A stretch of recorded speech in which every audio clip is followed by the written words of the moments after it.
یعنی انہوں نے نہ حضرت عیسیٰ کے پلے کو چھوڑا ہے نہ شاگردوں کے پلے کو چھوڑا، کہ حضرت عیسیٰ کی دعا ہی نہیں قبول ہوئی، وہ بے ایمان ہو گیا۔ پھر حضرت عیسیٰ نے خود ان سارے شاگردوں کو کہا کہ تم کم اعتقاد ہو، تمہارا ایمان مکمل نہیں ہے، کامل نہیں تمہارا ایمان۔ متی 16 باب ہے اور 8 نمبر آیت ہے۔ پھر آپ نے متی 17 باب ہے 17 نمبر تا 20 نمبر آیت ہے، آپ نے ان سب سے فرمایا کہ اگر تم میں رائی کے دانے برابر بھی ایمان ہوگا تو تم اس پہاڑ سے کہو کہ یہاں سے سرک جا تو وہ چلا جائے گا، کیونکہ تمہارے لیے کوئی بات ناممکن نہ ہوگی۔ اس کا مطلب یہ ہے کہ جب انہوں نے دم کیا ہے بادروہیں نکالنے کے لیے، کسی کے دم سے وہ بادروہ نہیں نکلی، اس کا مطلب ان میں رائی کے دانے برابر بھی ایمان نہ تھا۔ یہ کون بتا رہے ہیں؟ انجیل متی 17واں باب ہے 16 نمبر آیت ہے، یہ خود ہی وہ بتا رہے ہیں، ہم نہیں کچھ بھی کہہ رہے۔ یعنی قرآن کا احسان آپ دیکھتے جائیں کہ جن لوگوں نے اپنے نبیوں اور اپنے بزرگوں کا پلے کچھ نہیں چھوڑا، قرآن مجید نے ان کی صفائی دی ہے کہ نہیں، وہ مومن تھے، وہ نیک تھے۔ اب جناب یہی نہیں کہ حضرت کی زندگی میں بے ایمان تھے، ان کے عقیدے کے مطابق جب آپ کو پھانسی دے دی گئی، قبر میں رہے، 3 دن کے بعد جب اٹھائے گئے تو آسمان پر نظر آئے سارے کو، اس وقت بھی کسی نے نہیں مانا، دیکھ کے نہیں مانے۔ مرکز 16 باب ہے 14 نمبر آیت۔ سب پر آپ کو افسوس ہوا، کیونکہ جنہوں نے آپ کو جی اٹھنے کے بعد دیکھا تھا کسی نے نہیں مانا، اور انہی کم اعتقادوں کے متعلق لکھا ہے مرکز 16-15 میں کہ انہی کو پھر حضرت نے کہا جی اٹھنے کے بعد کہ ساری قوموں کے جا کر میری منادی کرو۔ میں زندگی میں نہیں کہا، زندگی میں صرف یہی کہا کہ صرف بنی اسرائیل کی طرف جانا۔ یسوع کی گرفتاری کے وقت سارے شاگردوں نے چھوڑ کر بھاگ گئے، متی 26-56 مرکز 14-50۔ تو ان لوگوں نے یہ ان کی سیرت بیان کی ہے جو حضرت عیسیٰ کے ساتھ جو بھی ایمان لائے، کو 200 کہتا ہے، کو 70 کہتا ہے، کل جو ایمان لائے تھے آپ کی زندگی میں، ان میں سے جو 12 نچوڑ تھا، سلیکٹڈ بندے تھے، ان کا یہ حال ہے۔ تو جب حضرت کے مطلب آپ دیکھیں کہ انہوں نے حضرت عیسیٰ کے پلے بھی کچھ نہیں چھوڑا۔ یہ ہے متی 27 باب ہے 46 نمبر آیت ہے۔ اس سے پہلے متی 26 باب ہے 39 نمبر آیت ہے کہ جب پھانسی نظر آئی کہ اب مجھے یہ گرفتار کر لیں گے اور مجھے پھانسی دیں گے، تو اس وقت کیا کی؟ منہ کے بل گر کر یہ دعا کی کہ اے میرے باپ اگر ہو سکے تو یہ پیالہ مجھ سے ٹل جائے۔ یعنی خدا بھی ہیں اور موت سے بھی ڈرتے ہیں۔ باپ سے مراد کو ان کو نعوذ باللہ خدا کا بیٹا کہتے ہیں۔ تو انہوں نے خود منہ کے بل گر کر دعا کی، یعنی سجدے میں جا کر دعا کی کہ اے میرے باپ اگر ہو سکے تو یہ پیالہ مجھ سے ٹل جائے۔ اور جب ان کو پھانسی پر لٹکا دیا گیا صلیب پر، اس وقت انہوں نے کہا کہ اے میرے خدا، اے میرے خدا، تو نے مجھے کیوں چھوڑ دیا؟ رسول اللہ کیا فرماتے ہیں غار ثور میں؟ لا تخف ان اللہ معنا۔ حضرت ابوبکر سے کہا گھبرانا نہیں، اللہ ہمارے ساتھ ہے۔ یہاں پر کیا ہے؟ خود جن کو تم خدا کہتے ہو وہ خود اپنے منہ سے کہہ رہے ہیں۔ متی 27 باب 46 نمبر آیت ہے، اے میرے خدا، اے میرے خدا، تو نے مجھے کیوں چھوڑ دیا؟ یعنی کسی کے بلے کھ نہیں چھوڑا۔ اور پال جو اس وقت موجودہ عیسائیت دنیا میں اس کا بانی وہ ہے، اس نے حضرت عیسیٰ علیہ السلام کو نعوذ باللہ، نعوذ باللہ، نعوذ باللہ لعنتی لکھا ہے۔ یہ اس کا خاتہ ہے گلاطیوں کا نام، 3 باب 13 نمبر آیا تھا۔ اب خود ہی متی کی انجیل 12 نمبر باب اور 33 نمبر آیا تھا، لوکا کی انجیل میں 6 نمبر باب اور 44 نمبر آیا تھا، اس میں لکھا کہ درخت اپنے پھل سے پہچانا جاتا ہے۔ تو بھائی اس حساب سے نہ کوئی درخت کی بنیاد باقی بچتی ہے، نہ کوئی پھل کی بنیاد باقی بچتی ہے۔ ادھر رسول اللہ کیا ہے کہ حضرت خبیب رضی اللہ تعالیٰ عنہ مکے میں جب ان کو چاروں طرف سے وہ کھڑے ہو گئے کہ چاروں طرف سے تیر مارنے اکٹھے، تو اس وقت اس نے کافروں نے پوچھا کہ اس وقت تیرے دل میں تو ضرور آتے ہو کہ میں اپنے بچوں میں آرام سے بیٹھا ہوتا اور رسول اللہ یہاں پر میری جگہ قتل ہوتے ہیں۔ تو انہوں نے کہا کہ خدا کی قسم مجھے یہ بھی پسند نہیں کہ میری جان کے بدلے ان کے پاؤں میں کانٹا چبھے۔ تو درخت اپنے پھل سے پہچانا جاتا ہے۔ یہاں پر کیا ہے، میں نے کہا کہ نہ حضرت عیسیٰ کے پلے انہوں نے کچھ چھوڑا، نہ شاگردوں کے پلے کچھ چھوڑا۔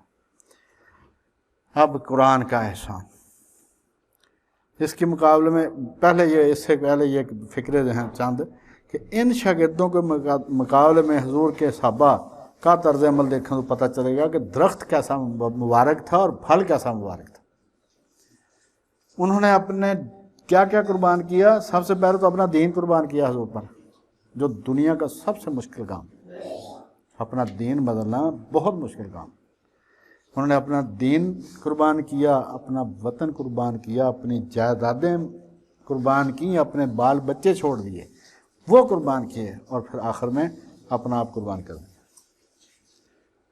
صرف حنظلہ، حضرت حنظلہ رضی اللہ تعالیٰ عنہ غسیل الملائکہ، آج شادی ہوئی ہے، صرف ایک رات رہ سکے ہیں گھر میں، صبح جنگ احد میں گئے ہیں اور وہ شہید ہو گئے، ورنہ جس کی شادی آج ہوئی ہے وہ کب جنگ کو جاتا ہے؟ تو درخت کیسا پاک اور مبارک تھا اور اس کا پھل کیسا پاک اور مبارک تھا، یہ ہے فرق دونوں میں۔ اب یہ قرآن کا احسان، قرآن کا احسان یہ ہے کہ انہوں نے ان حضرت عیسیٰ کے صحابہ کا، جن کو حواری کہتے ہیں، جن کے پلے انہوں نے خود کو کچھ نہیں چھوڑا، ان کا اصل چہرہ جو روشن چہرہ ہے وہ سامنے لایا ہے۔ قرآن مجید ان کی تعریف یہ کرتا ہے، ایک تو یہی آیت کہ جب حضرت عیسیٰ نے یہود کی طرف سے کفر کا خطرہ محسوس کیا، یعنی ان کو گرفتاری کا خطرہ محسوس ہوا، تو آپ نے فرمایا کہ کون میرا مددگار بنتا ہے اللہ کی راہ میں؟ حواریوں نے جواب دیا کہ ہم ہیں اللہ کے مددگار، یعنی اللہ کے دین کے مددگار، ہم اللہ پر ایمان لائے ہیں اور آپ گواہ رہے ہیں کہ ہم مسلمان۔ اے ہمارے رب، ہم ایمان لائے اس چیز پر جو تو نے اتاری اور ہم نے رسول کی پیروی کی، سو تو ہمیں گواہی دینے والوں میں لکھ دے۔ آل عمران یہ 52 اور 53 نمبر آیت جو میں ابھی پڑھی ہیں۔ المائدہ 5 نمبر صورت ہے، 111 نمبر آیت۔ اور یاد کرو جب میں نے حواریوں کی طرف وحی بھیجی، اللہ پاک فرماتا ہے رسول کریم علیہ السلام سے کہ جب میں نے حواریوں کی طرف وحی بھیجی کہ مجھ پر اور میرے رسول پر ایمان لا، تو وہ بولے کہ ہم ایمان لائے اور تو گواہ رہا کہ ہم مومن ہیں، ہم مسلم۔ پھر ہے سورہ صف، 16 نمبر صورت ہے اور 14 نمبر آیت ہے۔ اے ایمان والو، تم اللہ کے انصار بنو جیسا کہ عیسیٰ ابن مریم نے حواریوں کو دعوت دی، کون میرا مددگار بنتا ہے اللہ کی راہ میں؟ حواریوں نے جواب دیا کہ ہم اللہ کے مددگار بنتے ہیں۔ قرآن مجید کی روح سے حضرت عیسیٰ علیہ السلام خدا کے سچے رسول اور آپ کے شاگرد سچے مومن ثابت ہوتے ہیں، اور یہی حقیقت ہے، جبکہ بائبل کی روح سے نہ حضرت عیسیٰ میں کوئی استقامت تھی، نہ ان کے شاگردوں میں کوئی ایمان تھا۔ اگلی آیت 54 نمبر، وَمَكَرُوا وَمَكَرَ اللَّهُ وَاللَّهُ خَيْرُ الْمَاكِرِينَ۔ مکر تدبیر کرنے کو کہتے ہیں، چاہے اچھی ہو یا بری، یعنی خفیہ تدبیر چاہے اچھی ہو یا بری، اس کو مکر کہتے ہیں عربی زبان میں۔ یہ کہ اردو اور پنجابی والا مکر ہے، اسی طرح اردو اور پنجابی کا وسیلہ اور ہے، عربی کا وسیلہ اور ہے۔ تو حضرت امام علی رضا سے پوچھا مامون نے کہ یہ جو آیت ہے اس کا کیا مطلب ہے؟ تو آپ نے فرمایا کہ انہوں نے اللہ کے رسول کے خلاف چال چلی اور اللہ نے کفار کو ان کے چال کی سزا دی، یہ ہے مطلب اس کا۔ اور جتنے وہ مامون نے سوال کیے تھے، اس کا مطلب وہ تفسیر البرہان ہے، 4 جلدوں میں ہے میرے پاس، جو ہے ویسے میرا زیادہ جلدوں میں چھپتی ہے، تو اس میں جو ساری جلدوں میں سوال ہیں، اور مامون نے جو سوال کیے ہیں اس سے پتہ چلتا ہے کہ اس نے بھی قرآن مجید کو غور سے پڑھا تھا، اور حضرت امام علی رضا ان کو اس نے ولی عہد بنایا تھا، انہوں نے جواب دیے ہیں، اس سے پتہ چلتا ہے کہ رسول اللہ کی اولاد کا علم کیسا تھا۔ لہٰذا سب کو پڑھیں، سب کی قدر کریں، اور اللہ تعالیٰ سے دعا کریں کہ ہم کو ان بزرگوں کے نقش قدم پر چلائے۔ ان بزرگوں کی برکت 2 ہیں، ان کے شرف، ایک تو وہ مسلمان عالم ہیں، یہ تو ہے ان کا شرف، دوسرا ان کا شرف جس میں کم لوگ ان کے شریک ہیں، وہ رسول اللہ کی اولاد ہے۔ جب آپ کو مامون نے ولی عہد نامزد کیا تو آپ مدینہ سے بغداد جا رہے تھے، تو راستے میں جس شہر سے گزرنا ہوتا تو پہلے اطلاع مل جاتی کہ حضرت تشریف لا رہے ہیں، حضرت امام علی رضا رضی اللہ تعالی عنہ۔ تو ایک شہر میں وہ عالم پہلے ہی قلم دعاتیں لے کے باہر کھڑے تھے، تو جب آپ کی سواری وہاں پر آئی انہوں نے روکا، انہوں نے کہا کہ ایک ایسی حدیث روایت کریں جو صرف آپ کے خاندان کے راوی ہیں، جس میں صرف اہل بیت ہی راوی ہیں۔ تو آپ نے پھر وہ روایت بیان کی کہ میں نے اپنے باپ موسیٰ کاظم سے سنا، انہوں نے اپنے باپ جعفر الصادق سے سنا، انہوں نے اپنے باپ محمد باقر سے سنا، انہوں نے اپنے باپ زین العابدین سے سنا، انہوں نے اپنے باپ حسین علیہ السلام سے سنا، انہوں نے اپنے باپ حضرت علی علیہ السلام سے سنا، انہوں نے رسول اللہ صلی اللہ علیہ وآلہ وسلم سے سنا کہ ایمان 3 چیزوں کا نام ہے۔ یہ اب غور سے سننی ہے، کوشش کرنی اس پر عمل کرنے کی، کسی کے چکر میں نہیں آنا۔ جو بھی آپ کو نشہ پلا کے قتل کرتا ہے سب سے بڑا دشمن وہ ہے، جو آپ کو خبردار کرتا ہے بھائی اس طرف نہ جانا، آگے فائرنگ ہو رہی ہے، وہ آپ کا سچا ساتھی ہے، وہ ہے آپ کا دوست ہے۔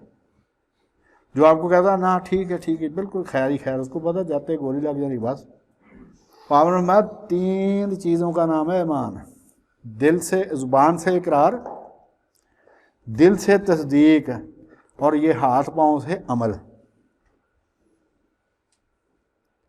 تو یہ جس نے روایت یہ لکھی ہے، انہوں نے لکھا کہ اگر یہ اہل بیت کے یہ نام پڑھ کر پانی پر دم کر کر کسی پاگل کو پلا دی جائے اس کو شفا ہو جائے گی، یہ اتنے بابرکت لوگ ہیں۔ تو مامون نے حضرت سے بہت سوال کیے، البرہان کی تفسیر ہے، پرانی تفسیر ہے، اس میں اس نے بہت سارے آیات کے متعلق، تو ان میں سے ایک آیت یہ تھی کہ مکر کرنے سے مراد یہاں پر کیا ہے۔ انہوں نے فرمایا کہ کافروں نے خفیہ چال چلی، اللہ ان کی خفیہ چالوں کو ایک تو انہیں پر الٹ دیتا ہے، دوسرا ان کو اس کی سزا دیتا ہے۔ تو یہ جو آپ کو پتہ چلے گا کہ قرآن مجید کا احسان پچھلے رسولوں پر ہے، نبیوں پر ہے، پچھلے بزرگوں پر ہے، اس سے پتہ چلتا ہے کہ روشنی اور نور صرف قرآن مجید ہے۔ دنیا میں اس وقت اگر خالص نور، خالص روشنی، خالص رہنمائی، خالص ہدایت ہے کہیں، وہ صرف قرآن مجید ہے، باقی سب اندھیرا ہی اندھیرا ہے۔ اور یہی وہ سارے چاہ رہے ہیں کہ اس نور کو بجھا دیا جائے تاکہ ہم بھی ان جیسے ہو جائیں اور ٹھوکریں کھاتے پھریں۔ اور اس میں جو سب سے بڑا خطرناک کھیل انہوں نے کھیلا ہے وہ یہ کہ منکرین حدیث معتزلہ کے بعد ختم ہو گئے تھے، یہ سر سید احمد خان سے وہ دوبارہ شروع ہو گئے ہیں۔ ان کا کہنا یہ ہے کہ حدیثیں کوئی چیز نہیں۔ اس کا مطلب یہ کہ قرآن مجید کی تشریح ہر آدمی کر سکتا ہے، جب ہر آدمی کرے گا تو ہر آدمی مجتہد ہے، جب ہر آدمی اپنی اپنی تشریح کرے گا تو امت کسی بات پر متفق نہیں ہوگی، جب متفق نہیں ہوگی تو جو نوجوان طبقہ ہے وہ پریشان ہو کے ہی چھوڑ دے۔ اس وقت کیا کہ جتنے گروپ ہیں وہ سارے کے سارے رسول اللہ کا حوالہ دیتے ہیں، چاہے ان کا حوالہ صحیح ہو چاہے ان کا حوالہ صحیح نہ ہو، لیکن وہ سارے کے سارے مرکز خود رسول اللہ کو سمجھتے ہیں کہ اس آیت کا مطلب رسول اللہ نے یہ بتایا۔ جب وہ حدیثیں ہی ختم ہو گئیں تو ذہنی آوارہ گردی جو ہوگی اس وقت، اس میں کون اتھارٹی ہوگا دین کی؟ ہر آدمی دوسرے کیا کہ تیری تشریح میں کیوں مانوں؟ جب رسول اللہ کی تشریح نہیں اس قابل کہ اس کو مانا جائے تو تیری تشریح میں کیوں مانوں؟ یہ بہت بڑا فتنہ ہے انکار حدیث کا، اس سے آپ نے خبردار رہنا۔ دوسرا، انٹرنیٹ پر مختلف اس کے پہلو ہیں میڈیا کے، ان میں قرآن مجید کے بارے میں یہ مہم چلائی جا رہی ہے کہ یہ خود رسول اللہ کی تصنیف ہے، نعوذ باللہ، یہ فلاں وقت لکھی گئی تھی، وہ کہتے ہیں جی حضرت عثمان کی تصنیف ہے، حضور کی بھی نہیں ہے، کوئی کہتا ہے جی 100 سال بعد فلاں نے لکھی، کوئی کہتا ہے 200 سال، قرآن مجید ہے، حدیثوں کی بات نہیں ہو رہی۔ اور یہ دائریے جو پاکستانی گئے ہیں نا، ایک ہے اویس اور ایک اور ہے، یہ 2 ہیں، یہ آج کل بڑا یہ چرچا کر رہے ہیں، ایک رفیع رضا ہے تیسرا۔ تو ان کو پوچھے آدمی کہ تم صرف مسلمانوں کی تردید کرتے ہو، ہر وقت صرف مسلمانوں پر بمباری کرتے ہو، یہ جو عیسائی ہیں، یہ جو یہودی ہیں، ان کے بارے میں بات کیوں نہیں کرتے؟ ان کے پاس تو ہمارے پاس تو کوئی سند ہے، کوئی اتھارٹی ہے، ان کے پاس تو کچھ بھی نہیں ہے۔ اس سے پتہ چلتا ہے کہ یہ ان کے ہی پالتو ہیں، ان سے فیسیں لیتے ہیں، انہی کے ملکوں میں تب ہی رہ سکتے ہیں جب ان کی بات کریں گے تو ان کی ڈیوٹی ہی یہ لگی ہوئی ہے کہ قرآن مجید کو مشکوک ثابت کرو، رسول اللہ کی رسالت کو مشکوک ثابت کرو۔ تو ہم نے کیا کرنا ہے کہ اپنی بساط کے مطابق قرآن مجید کو پڑھنا ہے، سمجھنا ہے، اس کا عمل کرنا ہے، پھر آگے کرنا ہے۔ اور جب قرآن مجید پڑھنا ہے اس کے پڑھنے کا طریقہ نمبر 1 اس لفظ کو دیکھنا ہے کہ معنی کیا ہے ڈکشنری میں لکھا ہوا، پھر یہ کہ اس کی پوزیشن کیا ہے، یعنی وہ فاعل ہے مفعول ہے، گرامر کے حساب سے اس کی پوزیشن کیا بنتی ہے، پھر یہ کہ اس فقرے میں اس کا مطلب کیا بنتا ہے، اور پھر یہ یعنی آگے پیچھے جو آیات ہیں ان میں اس کا مطلب کیا بنتا ہے، اور پھر پورے قرآن مجید میں جہاں جہاں وہ بات آئی ہے وہ ساری اکٹھی کر کے دیکھیں گے تو پتہ چلے گا کہ یہ بات اصل میں یہ ہے۔ اللہ تعالیٰ سے مدد مانگنی ہے، اور سٹارٹ کہاں سے لینا ہے، بالکل آپ کی لائن سیدھی ہو جائے گی کہ قرآن مجید کا گتا آپ ایسے کریں تو اندر کی طرف اللہ تعالیٰ کے 99 نام لکھے ہوئے ہیں۔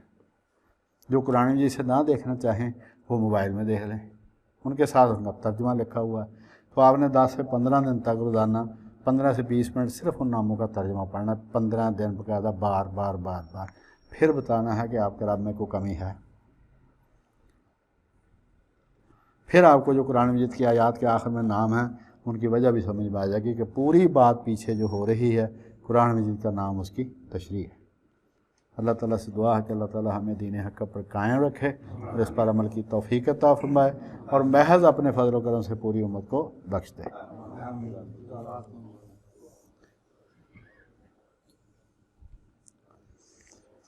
الحمدللہ رب العالمین الرحمن الرحیم اللہم صلی علی محمد وعلی آل محمد کما صلیت علی ابراہیم وعلی آل ابراہیم انک حمید مجید اللہم بارک علی محمد وعلی آل محمد کما بارکت علی ابراہیم وعلی آل ابراہیم انک حمید مجید لا الہ الا انت سبحانک انی کنت من الظالمین یا غیاثنا عند کل کربہ یا معاذنا عند کل شدہ یا مجیبنا عند کل دعوہ یا مونسنا عند کل وحشہ و یا رجاءنا حین تنقطع حیلتنا صلی وسلم وبارک دائما علی سیدنا محمد المصطفیٰ وعلی آلہ وصحبہ والحمدللہ اولا وآخرا سبحان ربک رب العزت عما یصفون وسلام علی المرسلین والحمدللہ۔